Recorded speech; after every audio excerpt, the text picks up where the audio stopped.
जैसे कहे कि दबंग है, इस तरह तरह के आरोप लगाए और आपराधिक मामला से भी जोड़े, लेकिन मेरे पास आज लोदीपुर के वाला जो केस हुआ उसमें हम बरी हो गए 10 तारीख को, उसका भी कॉपी इन लोग लेकिन एक आरोप आज उन्होंने लगाया कि इन्होंने बीएससी कर एमएससी बिना किए हुए पीएचडी कर। ऐसी बात नहीं है, भूल से छूट गया था नॉमिनेशन। एक केस कोरोना, एक है चुनाव वाला और एक जिसमें एफआईआर नहीं है। वो डायरी में राजनीतिक कारण व्यवस्था के कारण डायरी में नहीं एफआईआर, 3 को यह वर्तमान हाईकोर्ट में अभी लंबित है। हाईकोर्ट ने फिर आदेश दिया कि तत्काल कोई काम न हो। बोले अभी नहीं, रेरा ने रजिस्ट्री पर रोक लगाया। रेरा पर भी हाईकोर्ट, रेरा अलग चल रहा है लेकिन हाईकोर्ट में भी इन्होंने गया। राज्यसभा सांसद लगातार राजद के तमाम मंत्रियों के खिलाफ बड़े आरोप लगा रहे हैं। बीते दिनों बिहार सरकार के खान एवं भूतत्व मंत्री रामानंद यादव के बारे में भी उन्होंने कहा था कि कहीं ना कहीं कई मामलों में उनकी संलिप्तता है। कई आरोप लगाए थे, कई बड़े आरोप लगाए थे और प्रोफेसर पर सवाल खड़े कर दिए थे कि रामानंद यादव गलत तरीके से प्रोफेसर बने। इसको लेकर बिहार सरकार के खान एवं भूतत्व मंत्री रामानंद यादव ने पूरी तैयारी के साथ आज प्रेस वार्ता की है और सीधे तौर पर यह कहा है कि सुशील मोदी के भाई महावीर मोदी का हाथ है उस लोदीपुर मॉल में। लोदीपुर में पुलिस लाइन के पास एक मॉल बन रहा है और उसमें सुशील मोदी के परिवार की संलिप्तता है। ये बड़ा आरोप लगाया है बिहार सरकार के मंत्री रामानंद यादव ने और उन्होंने सीधे तौर पर कहा है कि अवैध रूप से जो जमीन जो है वो चर्च की जमीन है और उसको अवैध रूप से सुशील मोदी के परिवार ने कब्जा कर लिया है। क्या कुछ कह रहे हैं मंत्री रामानंद यादव, पहले आप वो सुने।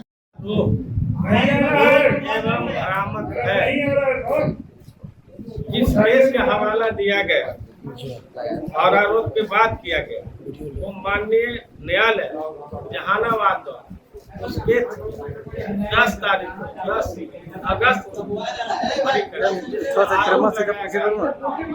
इधर ही साइड नाजायज आर्म्स रखने का आरोप लगा, उसमें जिसका भी कॉपी हमने आपके सामने रखा और आपको भी हम वितरण कर देंगे जिससे हम बरी। और दूसरा केस जो हमारे बारे में बोल रहे हैं वो सिर्फ है एफआईआर में नाम नहीं है उस केस में डायरी में राजनीतिक प्रतियोगिता के कारण डायरी में नाम जोड़ दिया। तीसरा है कोरोना काल में।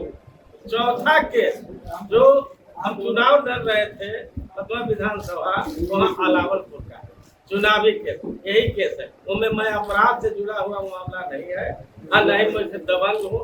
ये हमसे लोग कांपते हैं, मोदी ने लगाया रोक। ऐसा ही बात हम प्रोफेसर भी रहे बीएन कॉलेज में 96 से 20 तक 20 फरवरी सामने, लेकिन कहा किसी द्वारा कोई आरोप छात्राओं को पढ़ाने का आरोप। लेकिन एक आरोप आज उन्होंने लगाया कि इन्होंने बीएससी कर एमएससी बिना किए हुए पीएचडी कर। ऐसी बात नहीं है, भूल से छूट गया था नॉमिनेशन, भूल कर दिया क्लिपिंग को। लेकिन उसमें भी जब हम लेक्चर में बिहार यूनिवर्सिटी सर्विस कमीशन द्वारा टीचर के अपॉइंटमेंट का निकला प्रकाशित हुआ, रिजल्ट निकला, उसमें मैं भी लेक्चर में उम्मीदवार के रूप में हुआ था, मेरा भी नियुक्ति का आदेश हुआ। हमने बीएन कॉलेज पटना यूनिवर्सिटी के विद्यालय यूनिवर्सिटी में बीएन कॉलेज है, उसमें 1996 में ज्वाइन किया और ज्वाइन करने के उपरांत सुशील मोदी जैसा विचार वालों ने केस किया जिसमें 15-20 व्यक्ति के नाम था, जिसमें मेरा भी नाम था। इन लोग के नियुक्ति गलत अवैध है।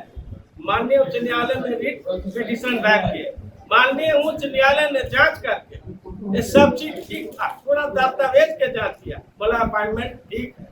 फिर उसके बाद इनके मानसिकता के लोग ने सुप्रीम कोर्ट में गए, सुप्रीम कोर्ट द्वारा जांच वो भी कहा कि सब अपॉइंटमेंट ठीक है। लेकिन 20 में गलती छूट गया है गिरफ्ती एमएससी वाला, लेकिन मैं एमएससी पटना यूनिवर्सिटी 87 में किया, कोई दूसरा यूनिवर्सिटी नहीं। जांच करना है तो जांच करके देख ले। माननीय उच्च न्यायालय, माननीय उत्तम न्यायालय तो जांच वाला एजेंसी नहीं ना, अगर गलती कहीं हुआ तो में जाए। और बाकी जो उनके बारे में मेरा द्वारा कहा गया हमको जैसे कहे कि दबंग है, इस तरह के आरोप लगाए और आपराधिक मामला से भी जोड़े।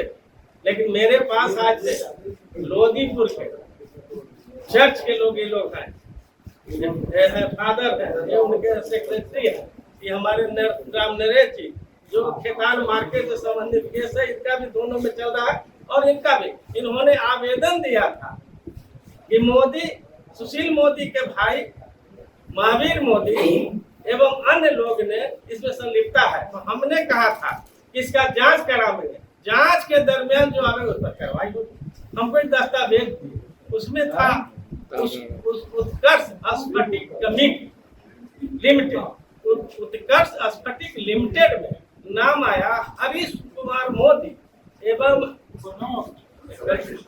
उदय कृष्ण कनौरिया एवं अन्य लोग के नाम है। ये जांच का विषय है। तो इन तमाम बिंदुओं पर हम जांच करेंगे।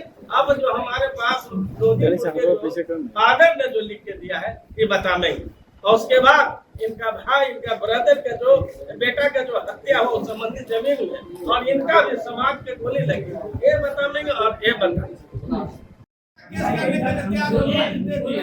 हमने उनका जांच के लिए बात बोले, लेकिन उन्होंने हमको कहा ये दबंग है, ये इनका से लोग कांपते हैं, बाहुबली है। लेकिन मैंने कहा इन लोगों के आवेदन पर की जांच कराऊंगा। अपहरण का मामला, चोरी के सामान रखते, चोरी के सामान वाला जो केस हुआ उसमें हम बरी हो गए 10 तारीख को, उसका भी कॉपी लोग के मंत्री जी अभी कैसा मामला चल रहा है सर? भाई सर पीछे करो ना। नहीं था, हम आ रहे थे बाहर से, किसी ने पॉलिटिकल लिखा करके हमको चेक कर एक लाइसेंस। अरे धीरज चली सर है यार, माइक नहीं लगाया तो तुम आगे से डालोगे यार। इसलिए कोर्ट ने, माननीय न्यायालय ने बरी कर दिया।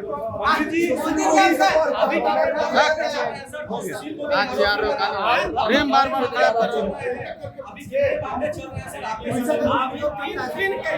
एक केस कोरोना, एक है चुनाव वाला और एक जिसमें एफआईआर नहीं है।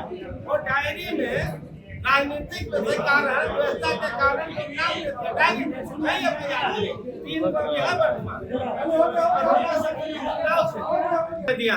ये न कहा कि दोषी है, मैंने कहा कि इनका जो आया आवेदन जांच कराने के लिए मैं जांच कराऊंगा, जांचों उपरांत दोष पाया जाएगा तो कार्रवाई होगा। आप अपने ऊपर लगे आरोप जांच तो किसी पर करा सकते हैं। सर, आप अपने ऊपर लगे आरोप को लेकर क्या कह रहे हैं?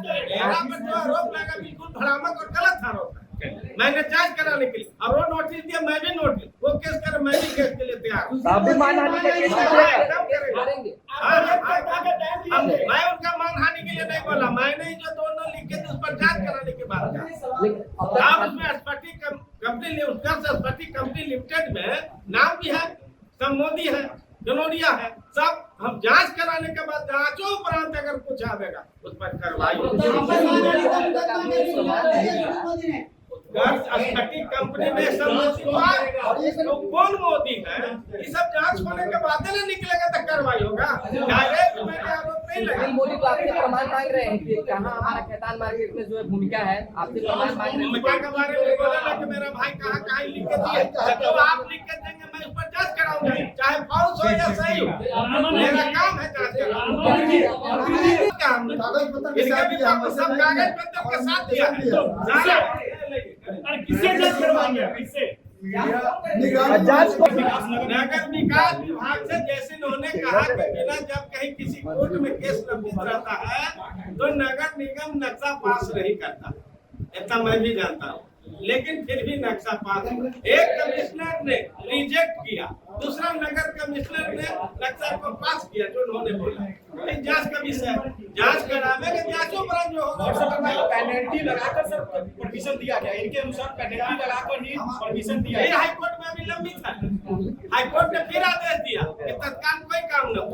बोले अभी नहीं, रेरा ने रजिस्ट्री पर रोक लगाया। रेरा पर भी हाई कोर्ट, रेरा अलग चल रहा है, लेकिन हाई कोर्ट में भी इन्होंने गया, हाई कोर्ट में भी कर रामानंद जी आप अच्छा आपने